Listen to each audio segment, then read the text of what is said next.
Bonjour à tous et bienvenue pour ce nouveau podcast qui s'appellera Big Lore.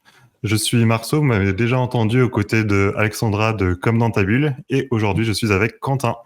Salut Marceau, quant à moi, vous ne m'avez jamais entendu nulle part, ou alors dans le cas contraire, ce serait très inquiétant pour moi, donc n'hésitez pas surtout à m'en faire part, mais en tout cas, je vous salue.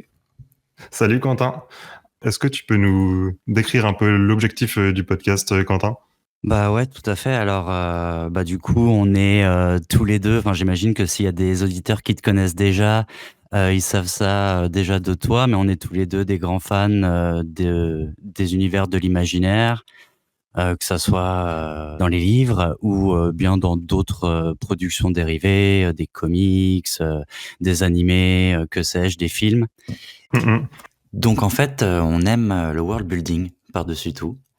Et quand les ouvrages sont nombreux autour d'un même univers, les auteurisses, les créatrices ont le temps et la liberté d'imaginer des choses incroyables, et nous, c'est ce qu'on aime explorer.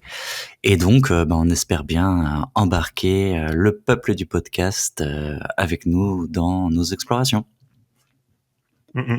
Exactement. Et pour débuter un peu cette aventure, on a choisi de se lancer dans un univers qui est très très dense et qui est l'univers de Mhm. Warhammer 40K et plus précisément sa sorte de préquel qui est l'ère Isidorus qui du coup se passe pas au 40 millième 40 millième année mais au 31e millénaire et qui est une série de romans qui a été développée en série de romans qui fait maintenant plus de 60 tomes, il me semble, avec toutes ces suites, ces spin-offs, Oui. et qui va nous prendre un certain temps. Alors l'objectif, c'est pas forcément de tout lire.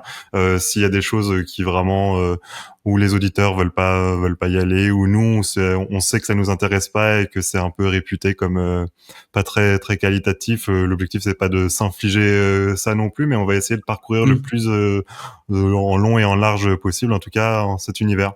Et Ouais. vas-y. Et après, pour ceux qui connaissent peut-être vraiment pas du tout Warhammer, que ça leur dit rien, qui ne savent pas du tout ce que c'est, on peut peut-être dire que Warhammer, c'est un wargame, c'est-à-dire c'est un jeu de plateau avec d'armées qui s'affrontent, avec différentes factions. Et donc c'est des figurines à acheter, à peindre, à collectionner, et puis pour après éventuellement y jouer. Et donc il y a deux univers, il y a deux jeux en fait séparés. Un univers très low fantasy avec des races. Bon, il y a les humains, mais il y a aussi les orques, les nains, les elfes. Enfin voilà, très fantasy. Et un autre univers beaucoup plus futuriste. Donc c'est deux jeux séparés.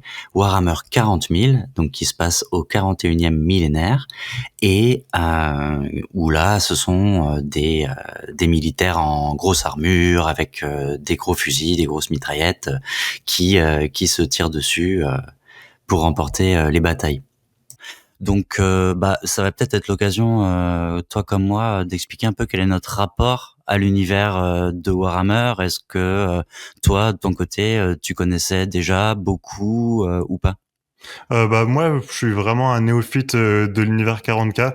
Je le connais d'assez loin. J'ai plutôt un rapport assez bon avec l'univers de Warhammer Fantasy, notamment par le jeu de rôle, parce que c'est vraiment un de mes jeux de rôle préférés, Warhammer Fantasy. Je trouve que Ok. par rapport à Donjons et Dragons, où tu deviens vite OP au bout de quelques scénarios de Ouais. campagne, tu deviens un demi-dieu qui peut balancer 40 boules de feu et défoncer des armées. Etc. Ce qui peut être un peu cool, hein, je critique pas du tout ça, mais ce qui peut avoir, ce qui peut être un grand plaisir à jouer. J'aime bien le côté Warhammer où tu incarnes un peu un nobody. Ouais. Tu peux te faire, tu choisis un métier au début, mais tu peux être cocher, quoi. Tu peux être ratier, t'es vraiment quelqu'un, un citoyen lambda presque de l'Empire, parce que souvent ça se passe dans l'Empire, dans Ok. l'Empire humain. Et Ouais, ouais. en fait, le moindre combat, il peut te coûter extrêmement cher, voire il peut te coûter la vie. Donc, faut vraiment faire très attention. Ouais, T'as ok. une courbe de progression qui est beaucoup moins exponentielle que dans Donjons et Dragons, mais je trouve que ça favorise un peu les campagnes assez longues aussi, et j'aime bien cet univers. Et aussi, je connais un peu l'univers par Total War Warhammer, qui est Ouais. un très très grand jeu. Mais 40K, c'est vrai que j'ai un rapport beaucoup plus distant. J'ai juste un peu joué il y a assez longtemps à Dawn of War, un Mhm. RTS de l'époque un peu post-Warcraft 3, mais qui Ouais, était c'est très ça. très très cool. Ouais, ouais, moi aussi, j'avais joué à la série Dawn of War, le RTS, et évidemment aussi à Total War Warhammer pour l'univers fantasy. Et bah écoute, pareil que toi, moi après, j'ai eu une expérience minime du hobby du modélisme de Warhammer Fantasy Battle à l'époque. Et donc moi, ça a été ça ma porte d'entrée dans l'univers. Mais voilà, j'étais vraiment enfant. Je me suis pas renseigné plus que ça sur le lore. C'était plus le plaisir d'avoir une Mm. armée de figurines, de les peindre, de s'inventer des histoires plus que de suivre la véritable histoire du lore de Warhammer. Et donc je connaissais pas vraiment en détail, et en tout cas la partie 40 000, Warhammer 40 000 dans le futur, pas du tout, quasiment pas du tout. Ouais. Et du coup, t'as fait un peu de modélisme, mais est-ce que t'as fait aussi vraiment le jeu Wargame, ou c'était juste un peu plus l'aspect collection qui t'intéressait? Bah, le problème, c'est qu'à cette époque-là, il y avait pas vraiment autant de réseaux de connectivité Ouais. entre pairs, et donc j'avais tout simplement du mal à trouver des gens avec qui jouer. Et donc à part en boutique, tu sais, il y a beaucoup de choses qui se passent en boutique dans l'univers de Games Workshop, des events, etc. Mais quand t'es enfant, tu vois, t'as pas forcément la liberté d'aller à tous les événements que tu voudrais. Donc j'étais un peu seul dans mon coin à faire mes figurines, quoi. Ouais, ouais, ok, ça marche. Et bah du coup, pour un peu pour transition, en fait, les Résidorus, comment est-ce que c'est né à la base? C'est des choses qui sont vaguement évoquées dans les codex de Warhammer. En fait, quand on fait du modélisme, on peut Mhm. acheter des codex pour qui vont décrire chaque faction. Tu peux acheter tes figurines d'une telle faction et tu vas avoir un codex avec à acheter qui spécifie. Je sais pas si c'est très français, mais qui spécifie en tout cas toutes les spécificités de cette faction, et qui va aussi t'indiquer des éléments de lore. Et c'est dès Ouais. les premières versions du wargame, en fait, où quand on t'explique un peu cet univers, on te parle très vaguement d'un événement qui s'appelle l'hérésie d'Horus, mais sans pour autant que ce soit très explicité, puisqu'on on t'en parle comme quelque chose de très lointain et de très mystérieux. Et finalement, il y a quelques couches qui se sont rajoutées. On va rajouter des petits éléments qui vont de plus en plus voir un peu comment est-ce que tout ça s'est passé. Mais il n'y avait pas de volonté de créer un tout cohérent, de créer une origine vraiment Mhm. à cet univers, jusqu'à ce qu'en 2006, du coup, l'éditeur Black Library, qui édite les livres Warhammer du côté anglo-saxon, Ouais.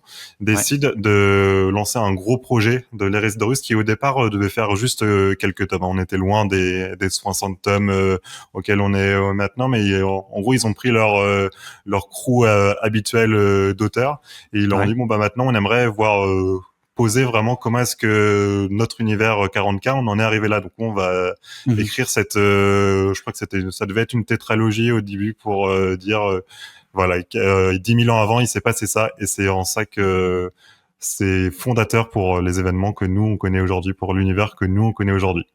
Oui, et donc s'il y a eu autant de tomes et autant de dérivés aujourd'hui, c'est aussi parce que du coup la série de livres a rencontré un franc succès, hein, de librairie, tout simplement. D'ailleurs, c'est peut-être le moment de préciser aux auditeurs qui vont s'engager avec nous dans cette aventure que si vous souhaitez, donc on va en général faire un épisode par tome, hein, tout simplement en suivant Mhm. les tomes de l'histoire, mais comme tu l'as dit, sans forcément aller dans tous les recoins du lore, mais au moins la trame principale et les trames annexes qui nous intéressent. Donc il y a des difficultés à se procurer les livres en physique. Du coup, ils sont peu réédités et lorsqu'ils le sont, ça part en quelques minutes sur le site de Black Library et donc c'est assez dur de se les procurer en physique. Toi comme moi, on a fait le choix de les lire en e-book, hein, donc on le lit Mhm. sur nos liseuses. Mais sachez qu'il y a aussi la possibilité d'audio-lire. La plupart, ou en tout cas au moins une vingtaine de tomes sont disponibles en audiolivre sur vos plateformes habituelles. Et donc ça peut aussi être un moyen pour certains qui voilà préfèrent audiolire ou n'ont pas de liseuse de suivre. Et ça nous apportera à nous un autre point de vue, qu'on n'aura pas, parce que parfois le ressenti est peut-être différent entre le livre lu et le livre audio lu. Donc voilà, en tout cas, votre ressenti nous intéresse, n'hésitez pas à nous le partager. Et oui, du coup, pour cette série de podcasts, on a vraiment la volonté de s'adresser aussi aux gens qui, comme nous, ne connaîtraient pas vraiment l'univers de Warhammer, aux néophytes, et aussi potentiellement que vous puissiez suivre. L'objectif, c'est que vous puissiez suivre la série ne lisant pas forcément en même temps que nous. Vous pouvez le faire, et c'est avec grand plaisir si vous voulez nous accompagner et lire chaque tome en même temps que nous. Mais aussi, si vous n'avez pas envie ou si vous avez envie de skipper certains tomes, on va essayer de rendre les podcasts le plus écoutable possible et le plus digeste possible pour résumer un peu ce qui se passe à l'intérieur du livre. Si vraiment il y a quelques tomes que vous avez pas envie de lire, on va quand même essayer d'être assez descriptif dans les événements qui se passent pour que vous puissiez avoir un aperçu clair en fait des intrigues qui sont développées dans chaque tome. Et Quentin, quelles sont tes attentes, toi, en te lançant dans cette immense saga? À quoi est-ce que tu t'attends pour l'hérésie d'Horus? Ouais, bah alors, 1er point, les immenses, sagas, de dizaines de tomes, ça nous fait pas peur.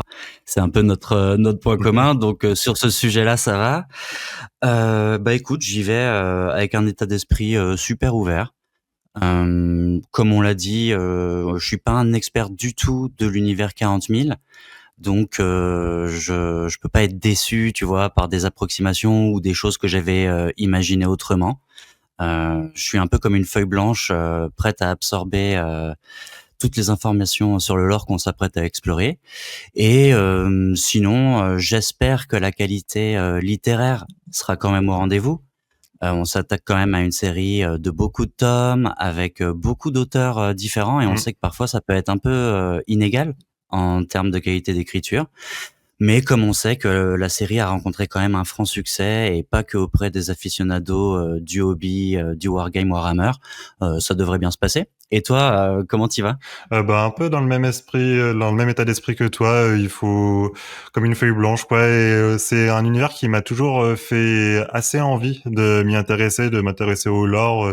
Mais j'ai essayé plusieurs fois de regarder des vidéos YouTube ou des choses comme ça, mais sans jamais Mmh. réussi à pleinement rentrer dedans. J'avais l'impression que si on jouait pas au wargame, en fait, euh, c'était dur de se faire une idée de la matérialité de la chose. Alors là, de rentrer par la porte de la littérature, franchement, c'est quelque chose qui me fait assez envie. Et ouais, j'ai hâte de connaître un peu plus ce monde et pourquoi pas ouvrir ça vers la littérature de vraiment 40K à l'époque Bah oui. du vrai jeu, quoi. Ouais, ouais, carrément. Et puis là, du coup, la série a l'avantage d'être une origin story, comme tu l'as dit, au début. Et donc, du coup, on peut s'attendre, j'imagine, à être un petit peu pris par la main quand même, et qu'on nous explique bien, les différentes, caractéristiques de l'univers. Donc, bah, on a hâte d'y être. Bah ouais, carrément. On a très hâte d'y être. Et du coup, vous pourrez retrouver très prochainement le premier épisode qui portera sur le premier roman qui s'appelle L'Ascension d'Horus, qui est écrit par Dan Abnett et qu'on a hâte de vous décrire et de vous partager. Et Quentin, tu voulais un peu nous parler des différentes plateformes sur lesquelles vous pouvez nous retrouver? Ouais, du coup, bah, je voulais dire à tout le monde qu'au moment où on enregistre, on est en train un peu de mettre en place Les réseaux sur lesquels vous allez pouvoir nous faire vos retours, vos suggestions, vos commentaires, etc. Donc, je suis en train de centraliser tout ça dans une page Patreon future qui centralisera également un serveur Discord où vous pourrez discuter entre vous, nous faire vos retours, en plus des commentaires que vous laisserez bien entendu sur vos plateformes d'écoute de podcast préférées. Exactement. Et comme on l'a dit, on a hâte de vous retrouver pour ce premier épisode et on peut vous dire à bientôt. À bientôt. Salut Marceau. Salut Quentin.